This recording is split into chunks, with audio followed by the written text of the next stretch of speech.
To the presentation that Advocacy Links is doing this morning on vocational rehabilitation for youth.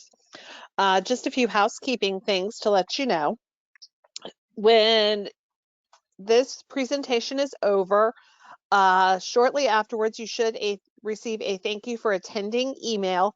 That will serve as your proof of attending the training, that if your company requires in order to get credit for attending the training, you can use that. We will take questions at the end of the training session, so please hold questions until then. And Samantha, I'm going to hand it over to you.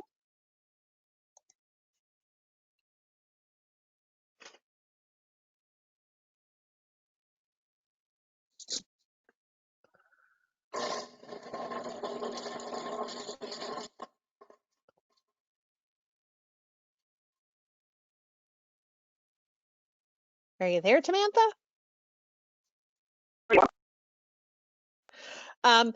I'll just go ahead and introduce Joanne Murillo is our presenter today, and she is a vocational rehabilitation counselor for youth. And I'm not sure exactly which office you're in, Joanne, off the top of my head. If you could remind us of that. I'm in Region 1, which is the northwest corner. So I cover 4 VR offices. Okay, great. And you should now have the ability to take over the screen. And we will let you go ahead and get going. And then we'll do questions at the end and we'll read them out for you so you don't have to worry about it. And we'll go from there. Okay. Thank you. Okay. Good morning, everyone. Are you all able to see the presentation now? Because I'm not sure.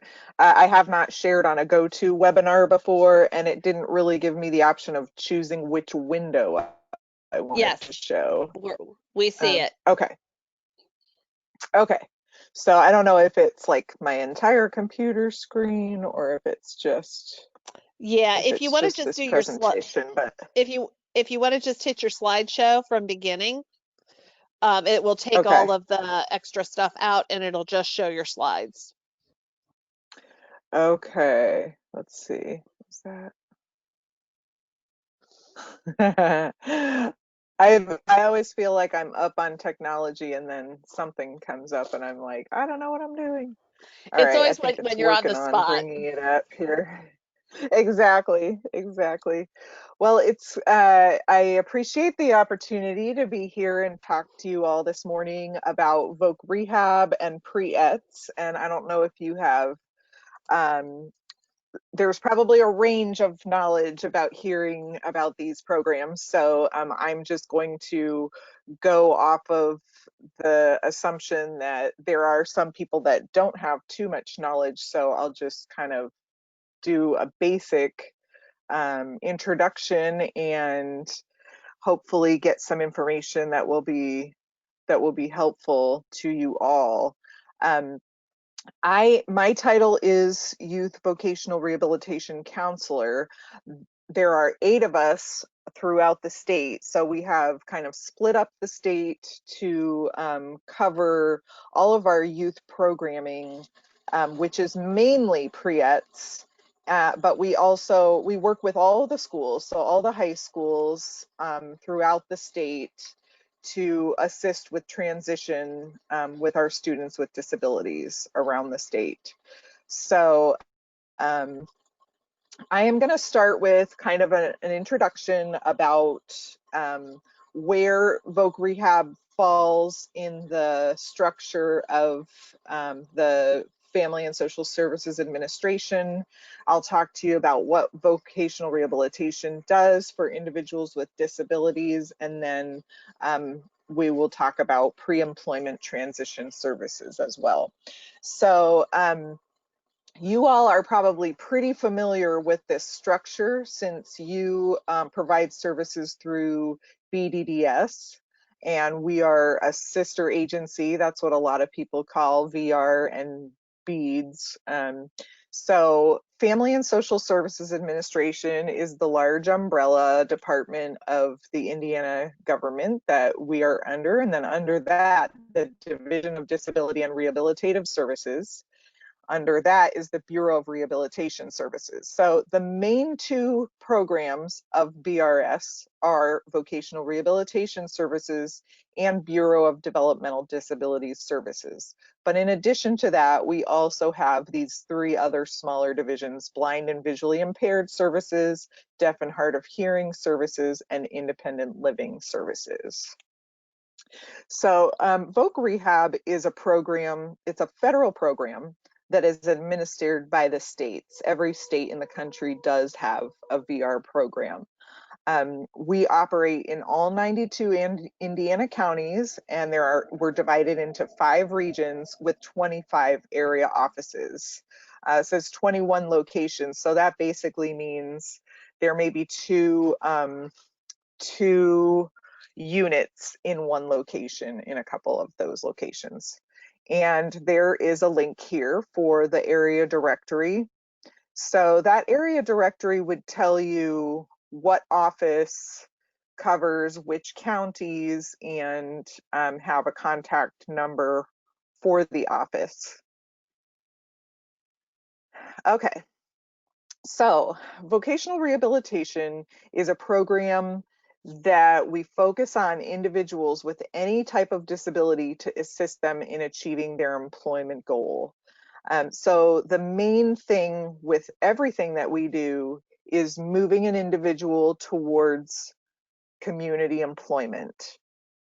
So we're looking for setting goals or assisting with a goal that an individual would like to work towards that is based on their interests, their strengths, and their priorities. So there's different things that we can do with regard to employment. We can work on preparing for employment, which would include training and job skills development, anything that is helping to move that person towards being able to be employed in the community. Obtaining employment, so that would be helping them look for a job or any other type of rehabilitation service that they need in order to be able to get a job. Retaining a job, so if they already have work but they need something to make sure that they are able to continue in that job. So that would include supported employment and assistive technology. Those are the two biggest examples. Supported employment is when the employer, you all are probably pretty familiar with this since that is one of the waiver services, but when they have a job coach on site or off site that assists them with anything that they need disability related to make sure that they're continuing to meet the expectations of their job. And then assistive technology would often be if someone already was working in a career and then they had something happen that led to having a disability that they may not have had before or made their disability worse or something like that. And a great example of this would be a vision impairment. So they're no longer able to see their computer screen, for example. Then Voc Rehab would be able to provide software that would allow them to be able to enlarge their screen so that they can continue to do their job. And then the last one is advancement in employment. So this is kind of a newer focus of Voc Rehab, where an individual with a disability should be able to work at a job that is appropriate for them, but they also should be able to have opportunities for advancement just like a person without a disability. So they could receive services that would assist them in that way as well. Okay, so this is what the process looks like when an individual is coming to Voc Rehab for services. The first step that happens is the referral. After the referral is accepted, they would be given an appointment for an intake so that they can submit their application for services. And then during the next couple of months, Voc Rehab will be collecting information to assist them in making an eligibility decision and a disability priority category decision. So that takes a little bit of time in order to gather all the documentation needed. and then that decision should be made within the next 60 days after their application and intake appointment. And then after that, they work with a caseload counselor who will work with them on making a plan for services. So the IPE stands for Individualized Plan for Employment. And of course, that terminology is very confusing because it's so similar to the IEP, the Individualized Education Plan. So go figure, they just decided to name it that way and make things confusing for everyone, but we figure it out. All right, and then once the plan is developed, basically what they're doing during that period of time is determining what would be a good goal. So when we're developing that plan, there has to be a goal as far as what job that person is working towards. And then all the services that are agreed to, that are put on the plan, have to be supporting that person in moving towards that specific goal that is on their plan. And the services cannot be implemented until that plan is agreed upon and signed. So Voc Rehab's role in that is to assist the individual in developing that plan and ensuring that all of the services, first of all, that the goal is appropriate for the person, and that the services will be needed in order to help them reach that goal, and that all the services that they do need are included as well. So we have 90 days to get that plan done after the eligibility determination is done. So then once it's approved, which would be signed by the individual and their counselor, then the services can begin. So the counselor will be making the referrals to the service providers that will be assisting the person. So that service implementation will obviously be the longest period of time. And I am going to go into a little bit more detail about these different steps further along in the presentation. Once the person gets the job, and they may have already had a job, but in most cases, their goal is to obtain work. So once they have their job and they're receiving services to ensure that they are moving towards working successfully at that job, once they have reached what everyone on the team agrees is their maximum functioning level in that job, they would be considered stabilized. We keep their case open for another 90 days to make sure that everything is continuing as it needs to, and then their case will be closed with Voc Rehab. Depending on the person and whether they have waiver services and some other factors as well, they may continue to get ongoing services, and other individuals will not have ongoing services. But mostly the people that you all are working with would continue to have what we call extended services through their waiver services. Okay, now with regard to referral, within the definitions of Voc Rehab, anyone can actually refer an individual to vocational rehabilitation. And we frequently get referrals from schools, but we also encourage the referrals to come directly from the individual or their family members who are assisting them.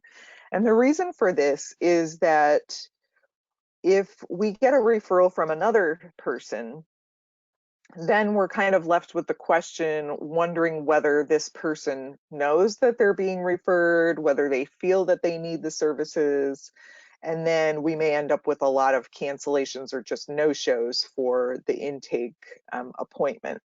So we try to make sure that the individual and their support system are fully aware of their referral, so that they'll be on board and ready to follow through on the application process. But we can receive and do receive services from other federal or state agencies, social workers or case managers, healthcare providers, teachers in schools, parents, friends, etc. So for you all, if you see that your person that you are working with would benefit from Voc Rehab, and you know that they would like to become employed and are needing assistance to become employed, I would suggest that you would work together with them to get them referred to us.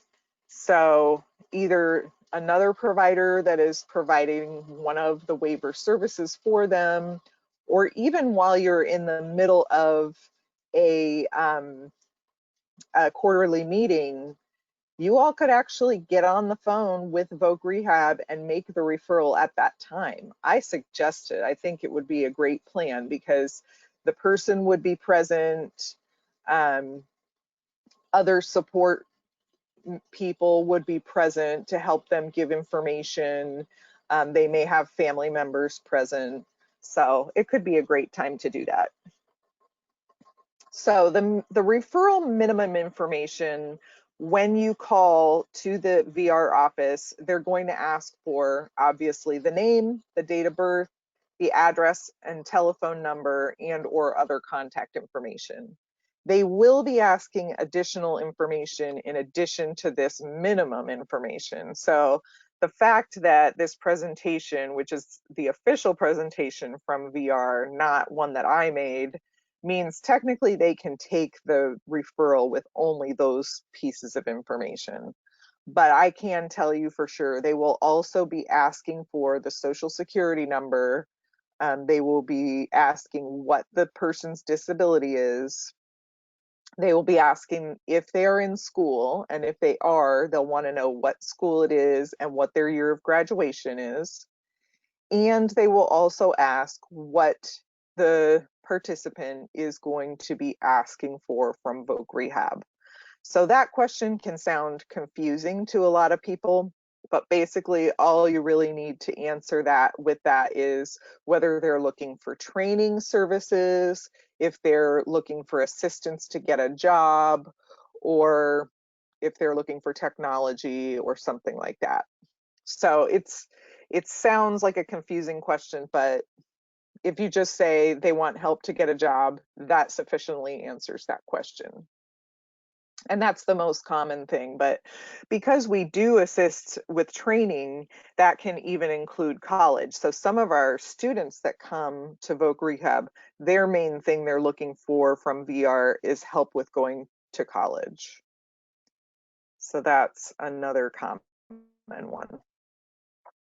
Okay, so in the intake/application meeting, the applicant will meet with an intake counselor. So for the last few years, we have had a distinction between a caseload counselor and an intake counselor. And the reason that we made that change in our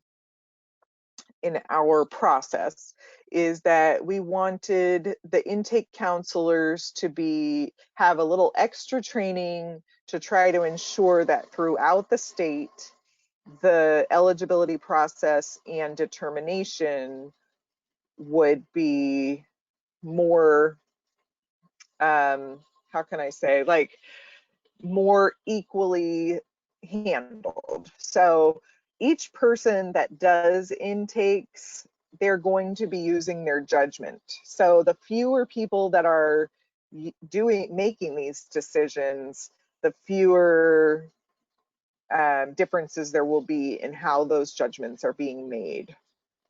So during that intake process, during that intake meeting, I should say, the purpose of Voc Rehab is explained.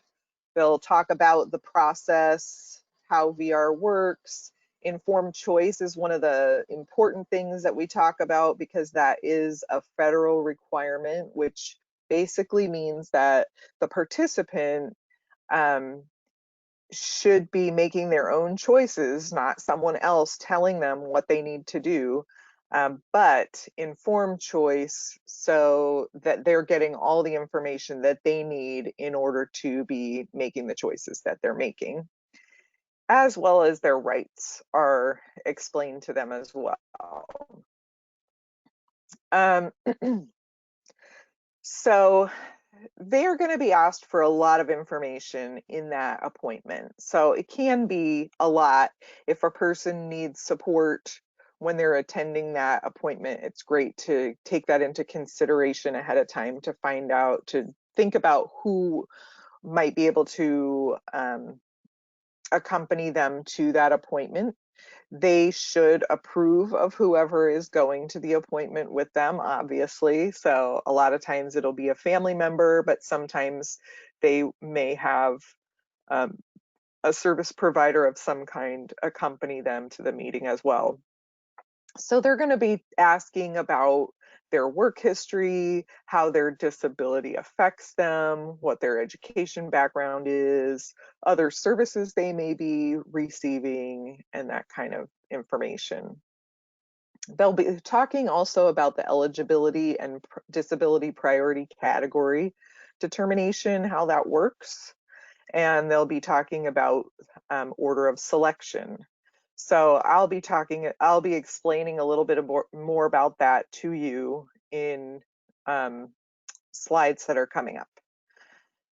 So priority service category is part of the order of selection. And you all probably are somewhat familiar with this, but I'll hopefully give an explanation that will be helpful with regard to that, because it is a little bit confusing.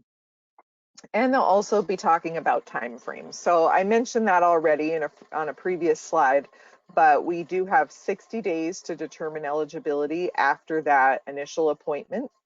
There are times that it can be completed sooner than 60 days, but 60 days is the time limit. There are some occasions when we're having difficulty getting documentation, or when the person comes in, they may need some diagnostic work. So they may not have documentation to show their disability because they've never actually been diagnosed, or they lost track of the documentation that they had. And in those cases, VR will actually send them to a provider in order to have that diagnostic work done. So that can sometimes cause an issue with the 60-day time limit for eligibility if we're having trouble getting in with a specialist to do that work, those evaluations. So there can be some instances where we have to get a waiver for those 60 days, but that is avoided as much as possible, because even from our federal evaluators of how Indiana is doing with the program, even if we do have a waiver, it still affects our percentages of how often we're staying on track with our time limits. So we definitely try to get each person completed within the 60 days. There are times that it can be quicker if the person comes in with all of their documentation in hand. The whole process can really be done quite a bit faster, just depending on the situation, the current situation in that office, and that kind of thing, because there also is fluctuation with regard to how many applicants we're getting at a time. So we also try to schedule, when a referral comes in, we try to schedule that intake within 30 days, but there are times that things are much busier and it can't be scheduled within 30 days. So it does kind of depend on some of those different factors. Right now in our Northwest region, I don't know about throughout the state, referrals are lower than normal. So it could be due to COVID. That's probably at least one of the factors, if not probably the biggest factor in referrals being low. So I think that the time frames for getting your intake appointment and for eligibility determination may be lower than usual right now. So now might be a good time to apply for services. Okay. So Another thing that will be discussed in that intake appointment is whether that applicant is a student. If they are a student, then the intake counselor is going to be finding out whether they're eligible for pre-employment transition services or if they are already receiving those services. So we'll be talking a little bit more about pre-ETS, that's what we call it for short. But just briefly, many, if not most, well, I should say most of our high schools throughout the state do have pre-ETS services available. So if the student goes to one of the schools where the services are available, then we'll definitely want to find out if they have already been receiving services. And if they haven't, we can talk about whether they can get connected with the provider at their school.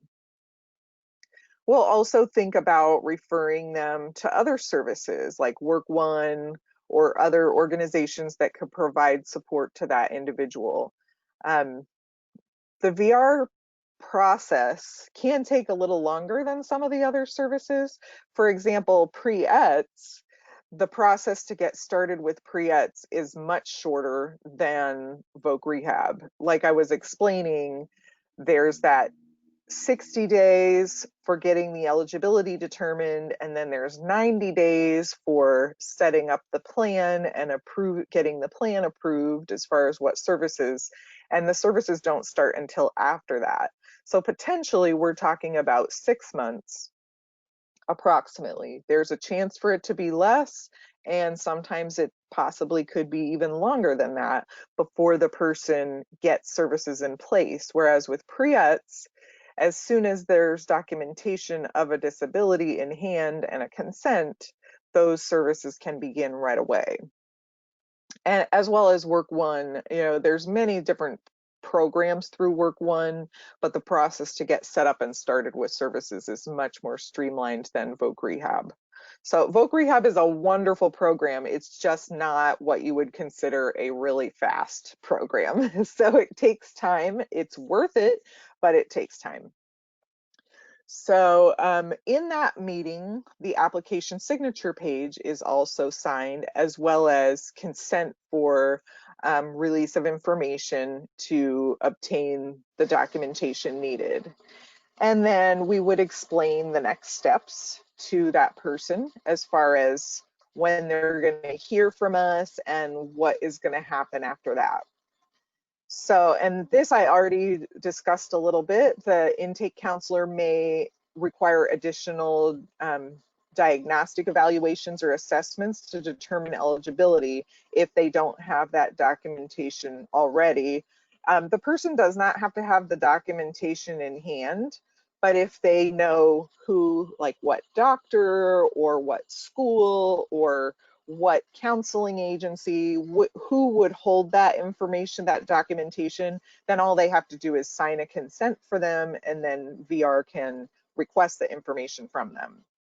So if that doesn't exist anywhere, we can't obtain it from anywhere, that's when additional diagnostic evaluations would be requested. And we would get a consent for that as well. Actually, the Voc Rehab consent that they have to work with us will cover anyone that we are going to use to provide the services to them. So that would include the diagnostics as well. All right, so when we're looking at eligibility, there are 4 things we're looking at to determine if the individual is eligible. First, we're asking, does this individual have a physical or mental impairment? Does this physical or mental impairment cause a substantial impediment to employment? Do they require VR services in order to prepare for, obtain, retain, or advance in their employment consistent with their abilities?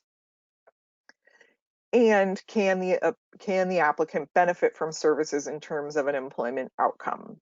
So one of the simple ways that I explain this, the first 3, we're looking into, is that disability enough of a barrier to them that they need our services.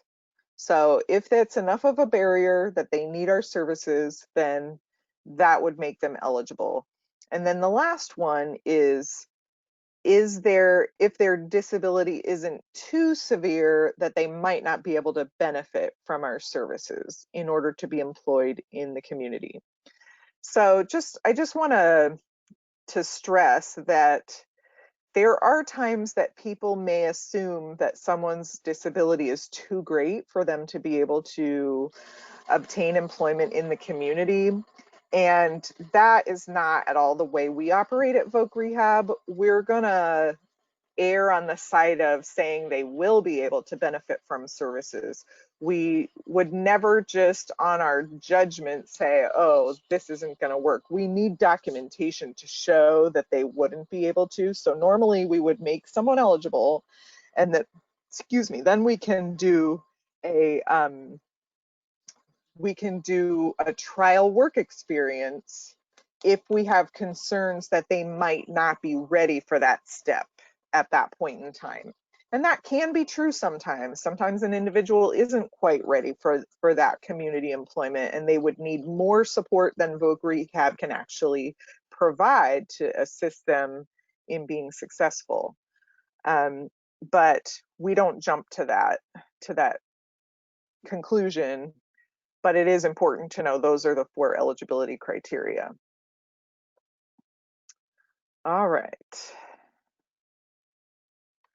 Oh, here's another important thing with the eligibility decision-making process. If someone receives SSI or SSDI, they're presumed eligible. So technically, we wouldn't need additional documentation of their disability and everything, but we would actually still need it in order to determine their disability priority.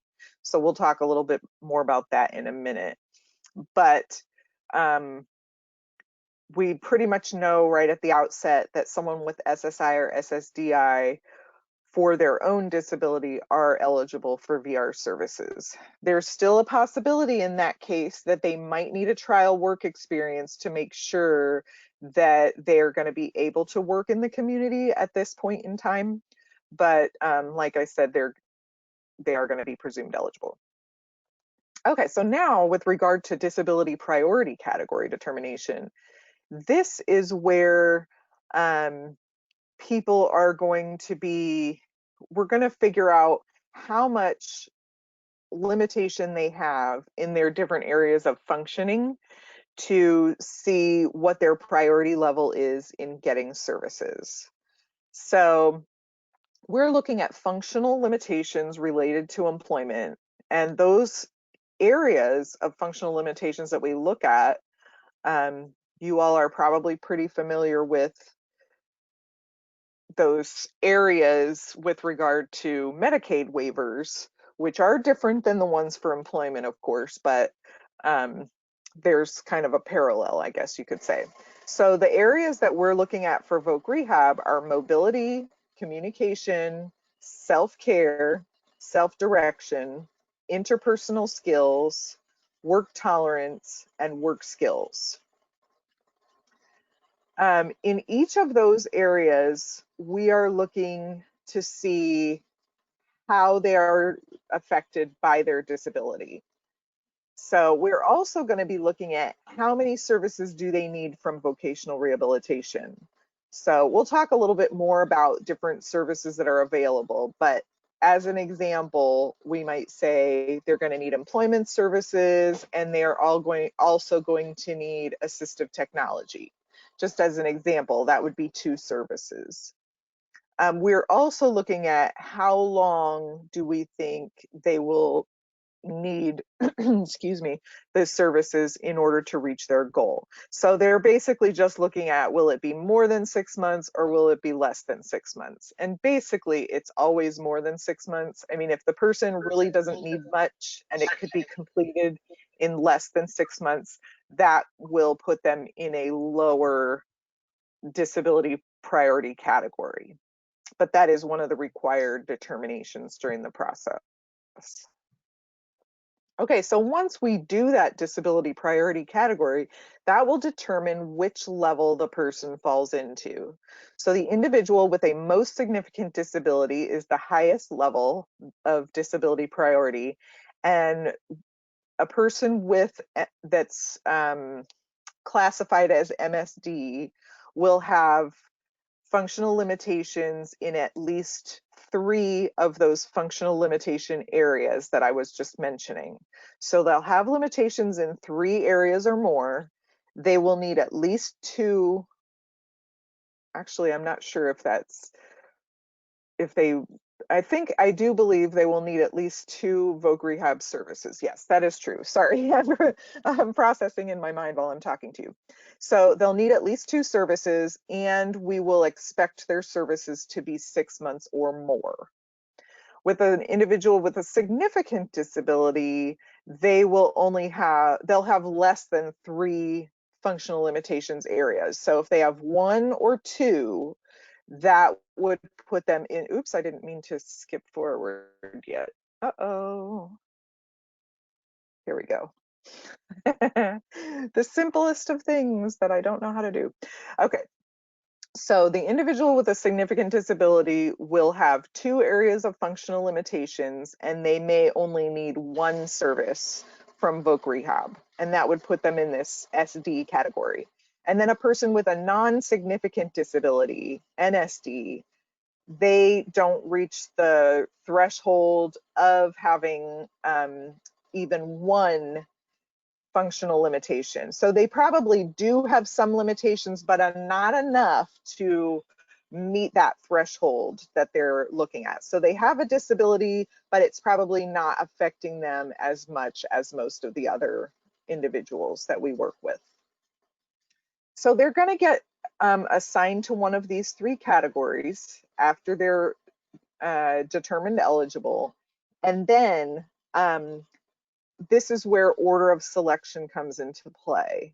So Indiana has been in what's called order of selection for a few years now. Prior to that, we had never, ever been in order of selection before. This is a designation that comes from the federal government for the VR program, and many states are in an order of selection. And it basically means that the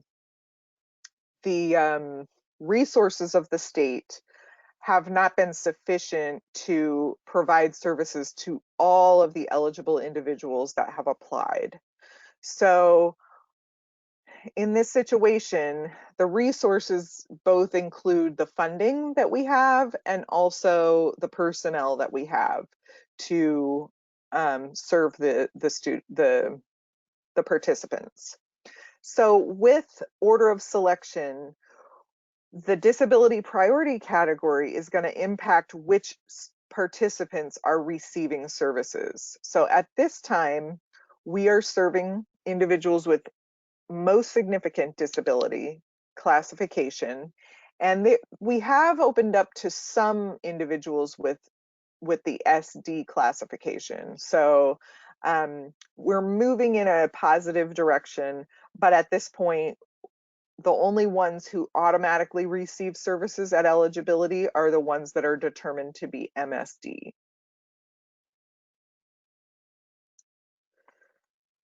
Okay, so what happens when we determine them eligible and they have these different disability priority categories? If they're NSD or SD, they're going to be deferred for services until VR has sufficient resources to serve the individuals in this category. So in that case, we're going to try to get them referred to other possible services, such as Work One or any other resources that we know of that could benefit that individual. And then MSD, the person will be assigned to a caseload counselor, and they'll start working on their plan for employment. And they can go ahead and start moving forward with getting services. All right, and this I already just talked about a little bit. So we'll provide information and resources to those individuals in categories 2 and 3, since they're not going to be getting services yet. So like I mentioned, Work One centers, but there are some others that are included here, such as Ticket to Work employment networks, independent living centers. This is an important thing to point out, college and university career centers and disability services offices. It's important to note that all colleges do have an office that serves students with disabilities, and so those places will be able to assist the student with figuring out what kinds of assistance they need to be successful in college. And one of the things that's a huge benefit for students, I'll throw this in here right now, when they come to apply for voc rehab services, if what they're wanting is to go to college, we're going to be looking at when did they last have testing for their IEP in school to show their special education eligibility. And many times those students have not had testing since elementary school, and colleges don't accept that documentation for giving accommodations for students with disabilities. So they need updated testing. So while that student is in the application process for voc rehab, we will send them out for diagnostic evaluation to update their testing, and then that updated testing can assist them in college. So even if they're not found to be falling in category 1 where they would be getting services from VR at this time, um, they will still have access to that testing that we completed, and that's a huge benefit, because that testing can cost around $1,000, and if there's no coverage, which there often isn't through insurance, that's quite it can be very prohibitive for students. So just applying for voc rehab can be a benefit to them, so that they can bring that testing to their disability services offices at the college and be able to get the accommodations that they need. In data, I don't know if you've heard of that. That's with Easter Seals Crossroads, where they can assist with assistive technology. There's some different ways that they can assist individuals even without voc rehab funding, and other resources that we may know of for students. So down the road, once sufficient resources are available, then the individuals in priority category 2 can begin getting services based on their application date. So they will be in order. It's not considered a wait list, it's considered a deferral list, but if we can only open it up to a number of people, it will be based on their application, their application date. So in that way, it does kind of operate as like a wait list. Okay, in the next step, we're working on developing an IPE. I need to move along, don't I? All right, so there's a joint effort between the counselor and the participant. They're always working towards a competitive integrated employment goal, and they are going to figure out what services they need in order to reach that goal. We're always going to be working on making sure that the goal is appropriate for the person. So if it's a person who got a certificate of completion in high school, and their goal, what they are interested in, is something that requires a high school diploma or a college degree, then that obviously wouldn't be appropriate, and we'll work on figuring out what they like about that and finding something else that would be more appropriate for them that still kind of meets their needs or their interests. So we'll be looking for different sources of funding, and most of the funding is all coming through voc rehab, but there may be some other sources of services, and when there are other sources, we use those. Otherwise, voc rehab does pay for the services needed through VR funding. We're going to determine how we're going to evaluate their progress as we go along, and we'll establish everyone's responsibilities, make sure that they're aware of their rights, and sign the plan when everything is all in order. Once the IPE is implemented and approved, then they can start getting their services. So these are just some examples of some of the services. I've already mentioned diagnostic and evaluation services. Vocational counseling and guidance is always provided to every person. And then the other services are going to depend on the person's need. So job-related services would include discovery services, which is where they're doing some different work experiences, job shadowing, and different things if they need some help figuring out what direction they want to go for their employment, or figuring out what their skills are, what their potential for gaining skills are, and that kind of thing. And then also working on getting the job. So it would be assistance with filling out applications, doing resumes, preparing for interviews. Sometimes the employment specialist will attend interviews with them, supported employment services and job coaching. Then some of the others, post-secondary and training services. We have some great services for students in college, in addition to what the school can provide through their disability services. So that's important to know too. We also can help with the cost of that depending on the financial need. Those are the only services that do depend on the financial need of the individual. So that is based off of their federal financial aid determination through FAFSA. But all of the other services are completely paid for by Voc Rehab regardless of the individual's financial need. Technology services that can be both for a student in college or an individual who's getting a job, going straight into the workforce. Consultation and technical assistance services. The thing that comes to mind first with regard to that would be someone who wants to go in to start a small business. We provide a lot of consultation and technical assistance in those situations.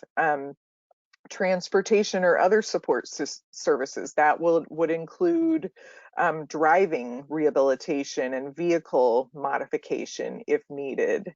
And we also have done home modifications as well. So anything, there can be some other out-of-the-box services that we don't normally think of because the services are all individualized to the person and their need. We're always focusing on the goal as being competitive integrated employment. So just to throw in here before I forget to mention, even if we're assisting someone with going through college or some other training program, such as a technical, vocational program, the goal is always that employment. So if they complete their training, we won't say, oh, they met their goal. No, they have to actually get the employment in the area that they were working towards in order for us to say they have met their goal. So if after they're done with their training, they still need additional services to help them obtain the work, then we're going to go on and provide those services as well. It does not have to be full-time. There's no minimum amount of hours that they would have to work, but that would be a conversation. How much do they want to be working? And they do have to be paid at federal minimum wage or above. So they cannot be paid below that. It would not be considered competitive employment. It should be an integrated setting. So they would be working alongside individuals with and without disabilities, and there would be no difference with the way they're interacting on the job site. So same level of interaction with coworkers, supervisors, customers, vendors, etc. They should also have the same opportunities for advancement as people without disabilities in the similar position that they have. So like I had explained before, once they have achieved their goal and everyone is in agreement, such as the service provider, the voc rehab counselor, the individual, and any of their natural supports, that they have reached their maximum level of independence, then we would call that stabilized and then keep them open for another 90 days to make sure that everything continues to be stable. And then their case would be closed successfully. For some individuals, post-employment services are available. If something comes up later on that they need some kind of service to help things remain stable, they can contact us, or they can reapply for services if needed. If they lose their job or if they feel that their job is in jeopardy, they can come back to us and we can assist. And as you all know, those individuals who have waiver services, they can continue to have extended services providing them support for their job ongoing. Okay, so now we're going to talk about WIOA and Pre-ETS. So the Workforce Innovation and Opportunity Act is the law that began in July 2014, and it replaced the former one, Workforce Investment Act. And one of the huge changes was it mandates pre-employment transition services.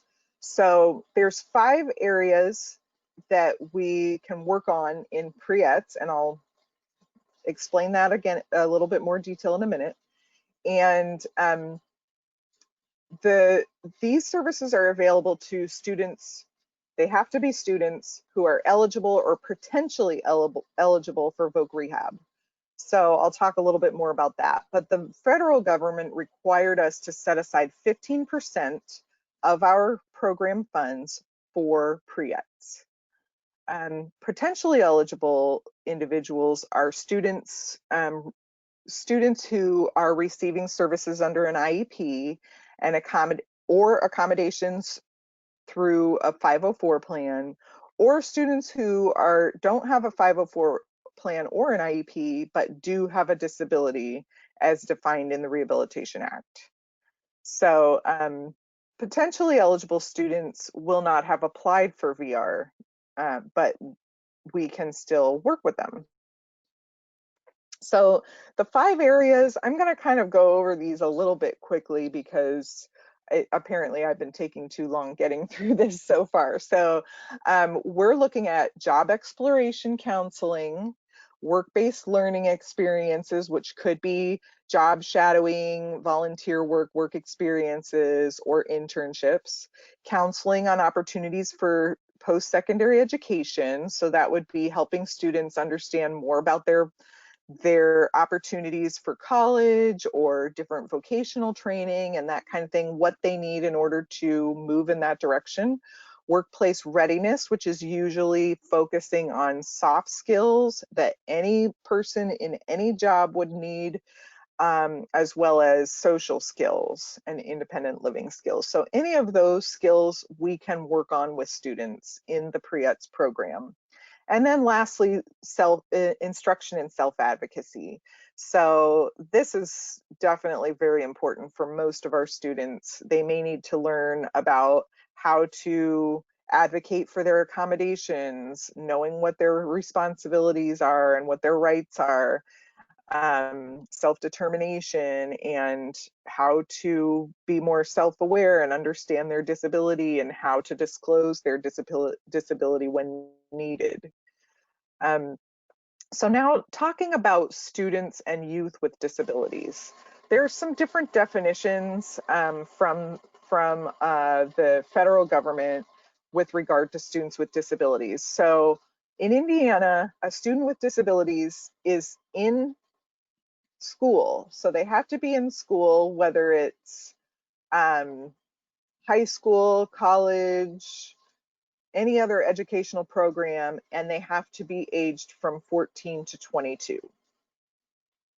To be a youth with disabilities, you have to be aged 14 to 24, I believe, but there we go, 14 to 24, but they don't have to be in school. So the definition of a student is a little bit stricter than the definition of youth with a disability. So with Pre-ETS services, only students with disabilities are eligible. So they do have to be in school in order to be eligible for these services. Some of this information is a little bit out of date. I updated some of it this morning. It says here that there's 10 contractors providing pre-ETS throughout the state. We recently had new contracts, and there are a few more than 10. I don't know precisely the number, but there are a few more than 10. Contractors work with other providers for greater coverage. So they may have like a subcontractor type of thing.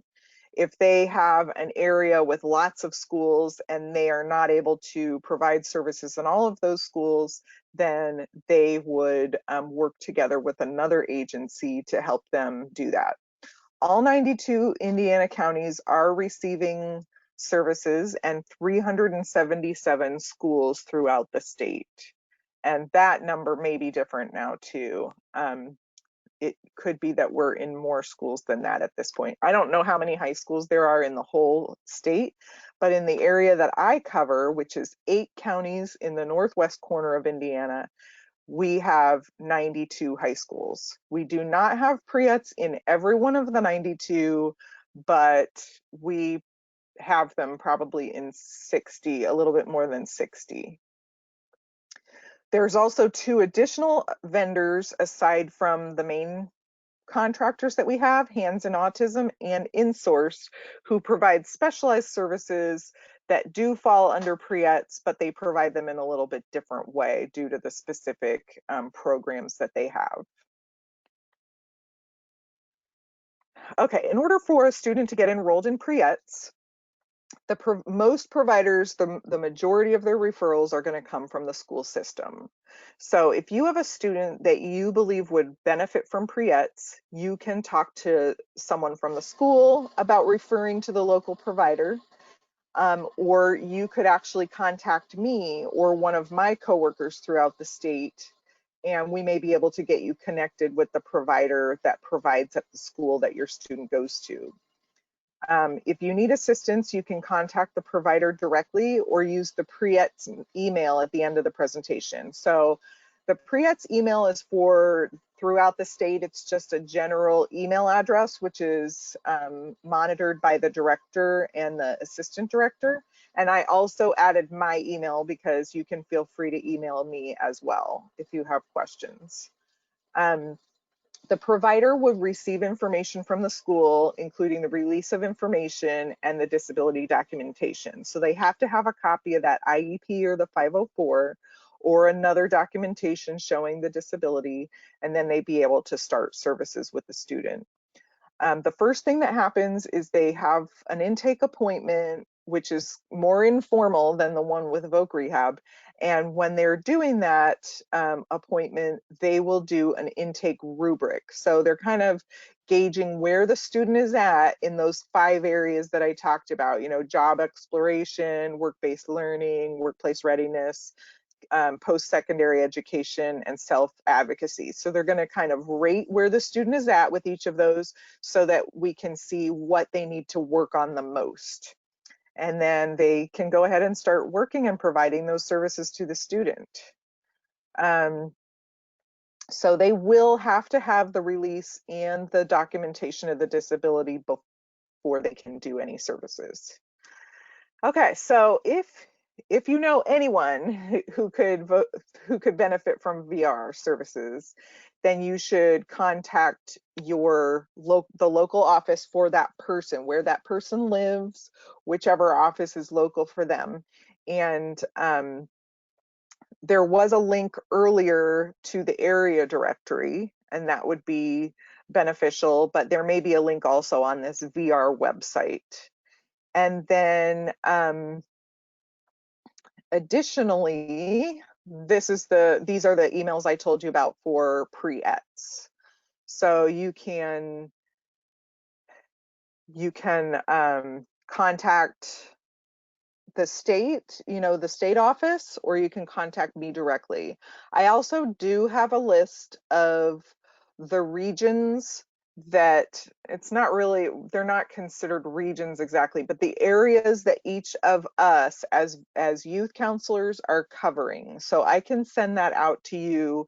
I don't know who I should send it to. I'll probably send it to Samantha, since she's the one that I've been communicating with. And that one will show you what counties each one of us is covering. And you can reach out to us depending on what county you have questions about. So yes, I don't know. I know this took me quite some time to get through, so I don't know if we have time for questions or Yeah, not. we have just a few questions. We shared the www.vrs.in.gov website. You can also, if you go to the FSSA website, you can also find a listing for all area voc rehab offices. So you can find that there. So just a few questions, and yes, you can send your list to Samantha, and we will make sure that gets sent out to everyone who was on the webinar. Okay, So, awesome. so question, I have an Awesome. individual who was able to see last year and due to diabetes has lost his eyesight. He had been working at a workshop. Now he wants a job, but he's not able to see. Is this a good way for him to get some assistive technology and assistance to maybe get a job or work on this at this time? Definitely. Definitely. I would recommend applying to Voc Rehab Services, and they can if you have concerns about them being able to work in the community, that's something that can be evaluated through VR. And also, when an individual loses their vision, there's a lot of services that can help them adjust to that through VR. It's expensive and it's paid for by VR. So different training to teach them how to be independent now that they've lost their vision. So definitely. And then we had somebody who had asked about the list of phone numbers and email addresses, and we've already taken care of that. Okay, good. I have a person who attends a private school and they don't have a pre-ETS program at their school. How do they get involved in that? Okay, that's a good question. So right now, do you know where this person is or what school they go to, what county? I'm sure she does. Okay, well, It's Noble County. Noble County. Okay, so I know Noble County is it's close to me, but it's actually covered by Latoya, who is one of my coworkers out of the Fort Wayne and Marion offices.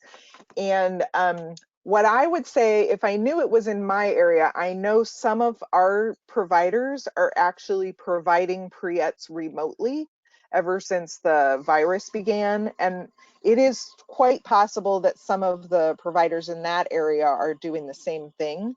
So connecting with Latoya and asking if there's a way that the student could get some pre-ETS services despite the fact that they're not available in the school would be a good idea. The other thing too, and some of the providers, they're providing remotely, or they actually may go to the student and meet the student in different places other than the school. But the other thing that I think is helpful, if we have people who are reaching out, asking for the services in these schools where they're not yet available, it may help us in working with that school saying, look, we want to be providing services here and there are students who are asking for it.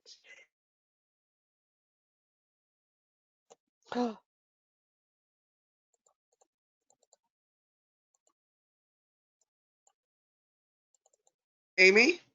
I lost my whole system. I don't know what happened, Uh-oh. Samantha. Are you still What do you on? need me to do? Yep, Unmute I'm still yourself. on. Unmute yourself and answer the questions. I don't know what Okay, happened. okay, so I'm talking to you. Does that mean I'm talking to everyone? Probably, if you've got your microphone on. Hello, everyone.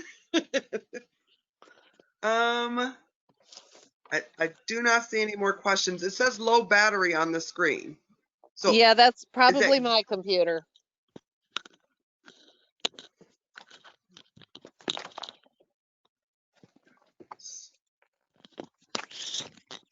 Joanne, are you there?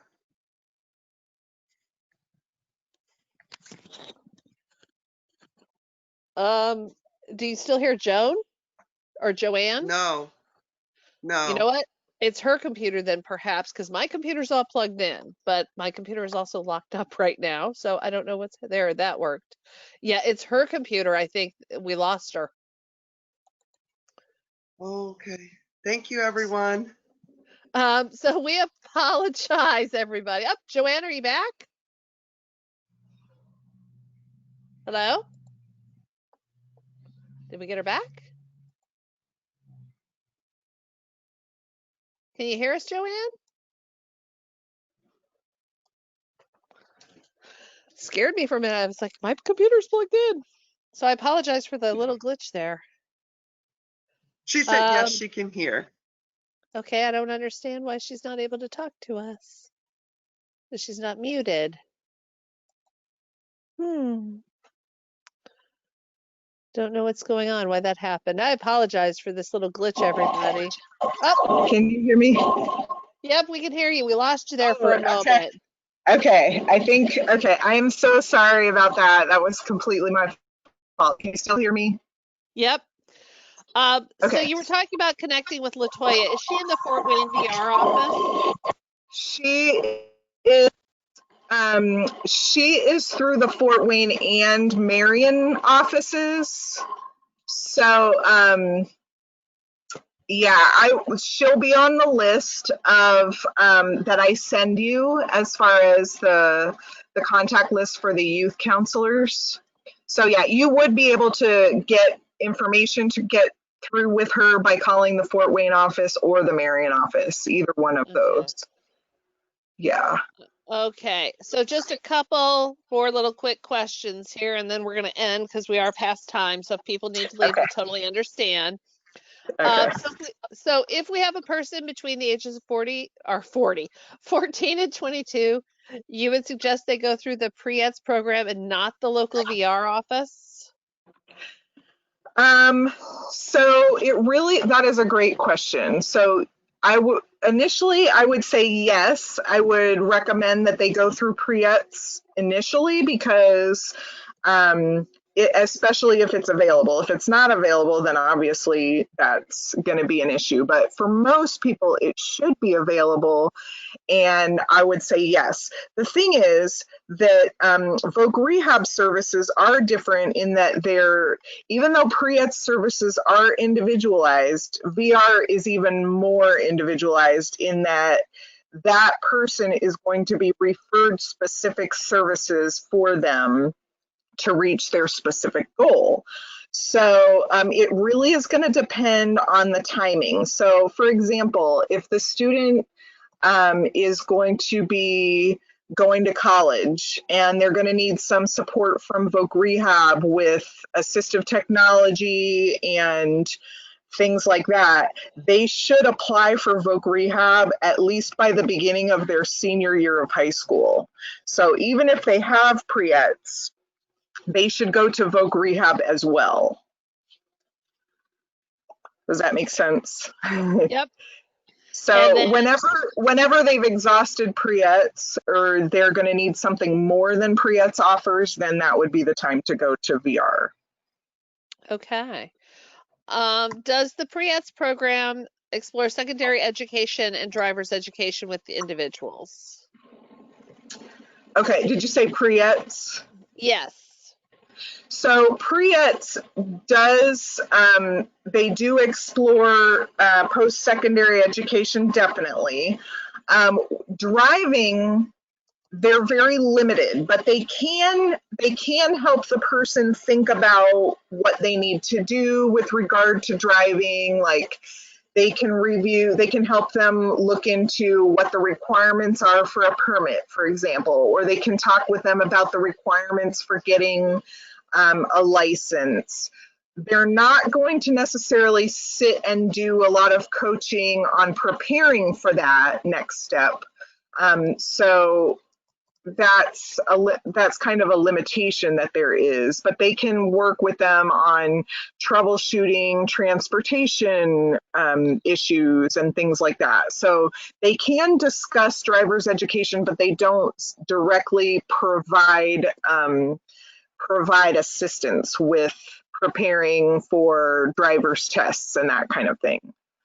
So Voc Rehab, you probably have heard we do assist with driving, but it depends on, like if the student is, let's say they're a sophomore and they want help with getting a driver's license, that may be a little bit soon for coming to Voc Rehab, unless they are, because the focus is so much on getting a job. If they're not getting a job soon that they need that license for, then it may not yet be time to do that. Does that make sense? It's a little confusing, but. Okay. We haven't had any more questions come in. So we'll probably go ahead and wrap up. We appreciate your time this morning and all the information. I know it was really, really helpful to everyone who attended. Good information that I think is going to be very, very beneficial as we go out and work with individuals, and especially as we're seeing more and more younger people on the waiver. I think this is going to be super helpful. So thank you so much for your time. Awesome. We really You're appreciate welcome. it. Yeah, don't hesitate to reach out to me if you have any other questions. My email address. Excellent. Okay, well, thank you everyone for your time this morning, and we'll make sure you get that list of emails, phone numbers, etc. So have a great day, and thank you for joining us.